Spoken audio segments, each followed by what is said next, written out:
विवाह के इतने वर्षों बाद भी निर्मला की कोख सोनी थी, मगर उसकी गोद कभी सोनी नहीं रही।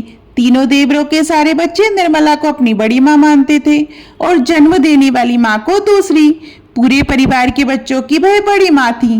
घर की 4 बहुओं में निर्मला सबसे बड़ी थी, इसलिए पूरे घर की जिम्मेदारी भी हमेशा उसी के हाथों में रही।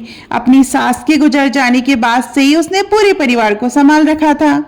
बड़ी माँ को घर के बच्चों से बहुत लगाव था, मगर सिर्फ लड़कों से। लड़कों को वह खूब दुलार करती, घी दूध खिलाती पिलाती, लेकिन लड़कियों के लिए अक्सर कहती, बेटियों को ज्यादा सिर पर चढ़ाने की जरूरत नहीं होती। मरने के बाद गया जी में अस्थि विसर्जन करने ये नहीं जाएंगी, इन्हें तो एक दिन पराए घर ही जाना है। घर में लड़कियों के लिए ढेर सारे नियम बने हुए थे।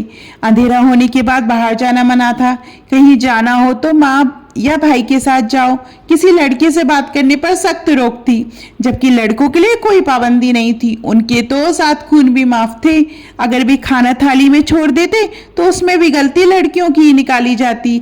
इतना ज्यादा खाना परोसोगी तो क्यों नहीं छोड़ेगा। लड़कियां बड़ी माँ की डांट और ताने सुनकर चिढ़ती तो थीं, लेकिन ये सोचकर चुप रह जाती कि आखिर वह बड़ी माँ है। उनकी बातों को एक कान से सुनती और दूसरे से निकाल देती। उन्हीं बेटियों में से एक थी रमा, परिवार की सबसे छोटी बेटी। धीरे धीरे परिवार बड़ा होता गया, घर में जगह कम पड़ने लगी। बेटे तो आसपास अपने अलग ठिकाने बनाकर रहने लगे, लेकिन बाकी सब उसी घर में बड़ी माँ के साथ रहे। समय बदला, घर की लड़कियां स्कूल जाने लगी। दुनिया की समझ बढ़ी तो बड़ी माँ के पुराने विचारों से बच्चों का टकराव भी होने लगा, लेकिन समय बदलने के बाद भी बड़ी माँ नहीं बदली। हाँ, फर्क बस इतना आया कि अब बड़े हो चुके बच्चों के सामने वह थोड़ा कम बोलने लगी थी। धीरे धीरे परिवार के बड़े बेटे बेटियों की शादियां हो गई। बड़ी माँ 65 साल की हो चुकी थी।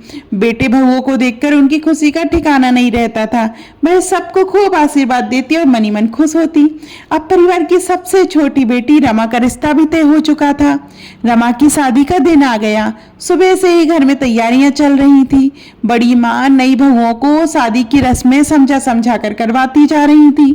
शाम ढलते ही बारात दरवाजे पर पहुंची। लड़की वालों ने बड़े आदर सत्कार के साथ बारात का स्वागत किया। दूल्हे को द्वार पूजा के लिए बुलाया गया। घर की छत से रमा और उसकी सहेलियां दूल्हे को देखने के लिए उत्सुक थी। नीचे आंगन में बहनें और भाभियां भी नजरें लगाए खड़ी थी, लेकिन दूल्हा काफी देर तक कार से बाहर ही नहीं निकला। जब निकला तो वह ठीक से चल भी नहीं पा रहा था। 2-3 लोग उसको पकड़कर किसी तरह द्वार पूजा तक ला रहे थे। लड़की वालों ने पूछा क्या हुआ लड़के को। तभी उन लोगों ने दूल्हे को छोड़ दिया और अगले ही पल नशे में धुत दूल्हा धड़ाम से जमीन पर गिर पड़ा। ये देखकर लड़की वालों के पैरों तले जमीन खिसक गई। माहौल बिगड़ गया। मारपीट की नौबत आ गई। किसी ने पुलिस बुला ली। आखिरकार पुलिस की मौजूदगी में दोनों पक्षों की सहमति से शादी रोक दी गई और बिना विवाह के बारात वापस लौट गई। दुल्हन बनी रमा की शादी भी टूट गई। जिस दिन से बारात वापस लौटी थी, उसी दिन से बड़ी माँ को रमा का घर में रहना खटकने लगा। वह ताने मारती। मायके में रहने वाली बेटी को भाई भाभीयों के सामने दब कर रहना पड़ता है, और एक बार बारात लौट जाए तो दूसरी जगह रिश्ता होना भी आसान नहीं होता। रमा चुपचाप सब सुन लेती, कुछ नहीं कहती। एक सुबह बड़ी माँ पूजा पाठ करके गौ माता को रोटी खिला रही थी कि अचानक उनके शरीर का दाहिना हिस्सा काम करना बंद कर दिया। घर वाले घबरा कर उन्हें अस्पताल ले गए। डॉक्टर ने जांच के बाद बताया कि इन्हें लकवा मार गया है। इलाज लंबा चलेगा। अब इन्हें सेवा और सहारे की जरूरत पड़ेगी। करीब 1 महीने अस्पताल में इलाज चला, फिर घर वालों ने उन्हें घर लाकर ही देखभाल करने का फैसला किया। लकवे के कारण बड़ी माँ पूरी तरह बिस्तर पर आ गईं। बीमारी की खबर सुनकर रिश्तेदारों का आना जाना लगा रहा। कोई हालचाल पूछकर चला जाता तो कोई 2 बातें कर, लेकिन जब रुककर सेवा करने की बात आती तो सब अपने अपने बहाने बना लेते। घर की बहुओं ने भी घर गृहस्थी की मजबूरियां गिनाकर हाथ खड़े कर दिए। तब आगे आई रमा, वही रमा जिसकी टूटी हुई शादी के कारण बड़ी माँ उसे बोझ समझने लगी थी। रमा ने बड़ी माँ की सेवा में खुद को पूरी तरह झोंक दिया। नहलाने से लेकर मालिश करने तक, कपड़े बदलने से लेकर दवा देने तक हर काम वही करती। यहाँ तक कि आधी रात को भी बड़ी माँ की एक आवाज पर रमा दौड़ी चली आती। एक दिन रमा बड़ी माँ के सिर में तेल लगा रही थी। बड़ी माँ की आंखों में आंसू बह निकले।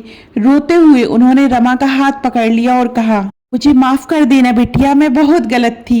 बेटों के मोह में मेरी आंखें अंधी हो गई थी।